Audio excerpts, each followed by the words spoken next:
Hey guys, I'm Nathan from Harrison Consoles, and I wanted to do a little video series kind of showing some tips and tricks that I use in the studio, whether that's for recording or mixing or just basic workflows. So in this video, I want to talk about how I recently used a reference track so the singer could hear how the original artist sang their lines, and not having to mute and solo a bunch of different tracks in order to do that. So this session in front of me is our little test session here, and this is what it sounds like.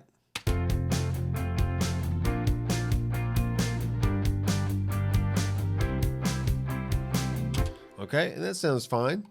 But let's just say I want to listen to another track within this session that I can get some inspiration from. So let's go with the track and import, which you see the shortcut is Command I or Control I on a PC. So I'm going to go to my desktop and make sure I see all my files. And there's my Boss Groove.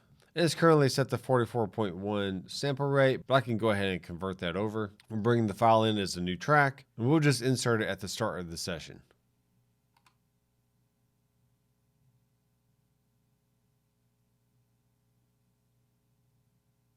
So here's my start marker, and here's the reference track at the bottom. And right now, if I solo this, it will mute all the other tracks. And this is a function called solo in place, which you see in any DAW and pretty much any analog or digital mixer. So by soloing this, I'm only going to hear this track.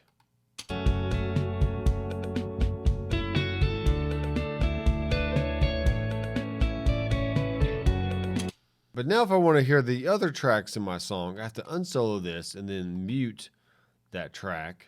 And now we get the other tracks. And then I'm going to go back and actually listen to the reference track again. So I have to unmute it, solo it. Yeah, it's not a big deal, but it just kind of takes a few extra clicks. So I want to try and avoid that. So what if there's a separate place we can send this reference track so we can monitor it separately from the rest of the session? Well, if we go to our mixer view and then look at the monitor bus, we can see all these options here called solo in place, PFL, which is pre-fader listen, and AFL, which is after fader listen. So with solo in place, it's going to do exactly what I've described before. If I solo a track, it's going to mute all the other ones. But if I do PFL, I can solo a track, and it won't mute all the other ones, but it will be sent directly to the monitor bus. And to ensure that I won't be hearing the reference track as my other tracks are playing, I can go ahead and take it out of the master. Otherwise, it's going to sound like this.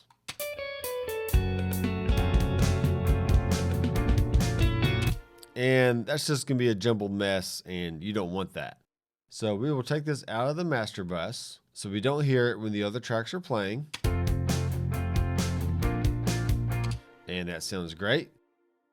But now when I hit the P for pre-fader listen, I'm only going to hear the reference track.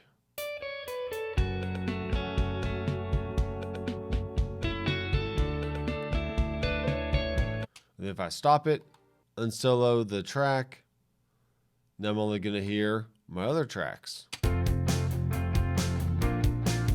I can just go back and forth like this.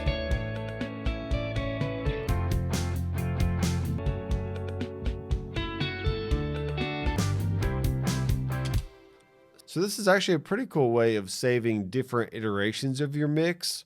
And maybe you want to put those on a different playlist, or you can just have them on totally separate tracks, all lined up at the bottom. And then when you're in pre-fader listen, you can just quickly solo any one of those reference tracks you want to make sure you're staying on track with your current mix that you're working on.